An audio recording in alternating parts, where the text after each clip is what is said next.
Good morning, everybody. My name is Ayla. I am from the New Federal State of China. For those of you who never heard of us, we stand for the largest unvaccinated community with a mission to take down the Chinese Communist Party. We are survivors of the Chinese Communist government. We are survivors of the CCP virus. And for people who fled from a communist regime to America, they're looking for freedom. But I fear that the communism I fled has reached to the freedom land I stand.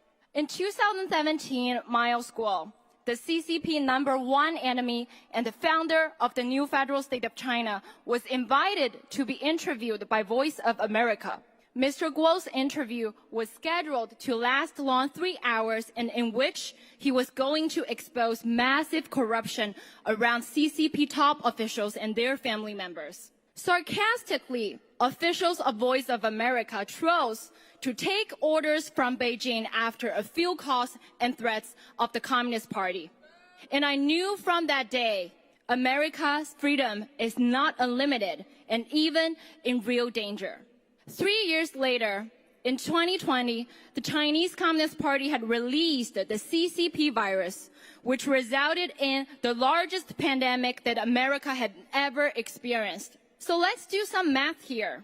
How many casualties did America suffer on 9/11? Over 3,000. And how many casualties did the United States suffer from World War II? Over 400,000.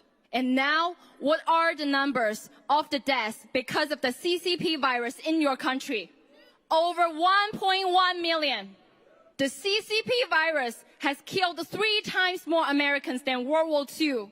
And that's not the end of it. How many more Americans will become victims of the CCP virus vaccines?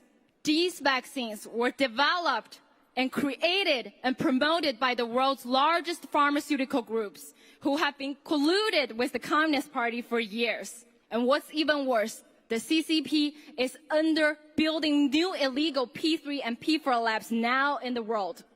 During China's COVID lockdown, the Communist Party cut off electricity and internet to prevent people from seeking help or simply telling the truth to the world.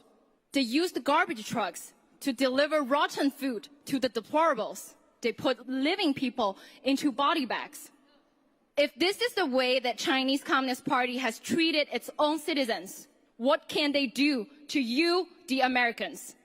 Today, the New Federal State of China will share 2 important pieces of information brought by our heroes who still based in Communist China and allowed us to share the information on the stage of Phoenix.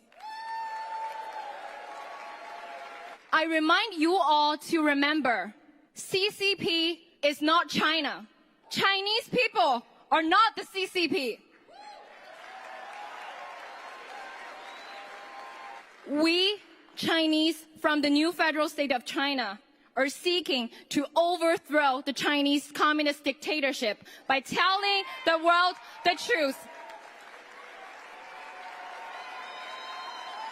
First, the Chinese Communist Party is helping many countries in developing and obtaining nuclear capabilities under the guise of civilian projects.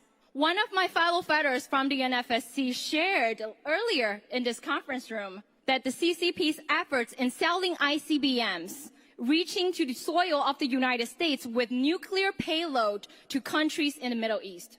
And second, the Chinese Communist Party has been entered spy communication agreements with the neighbor countries of the United States.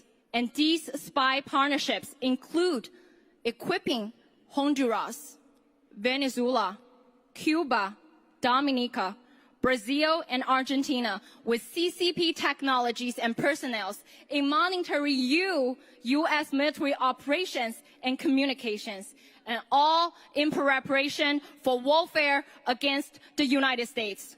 In history, Hitler was only months away of launching the nuclear warfare. And today, the dictator Xi Jinping was able to obtain massive nuclear capabilities and initiate such warfare at any time. It is sad and frightening reality that America's freedom and rule of law was bought by the Chinese Communist Party over the years.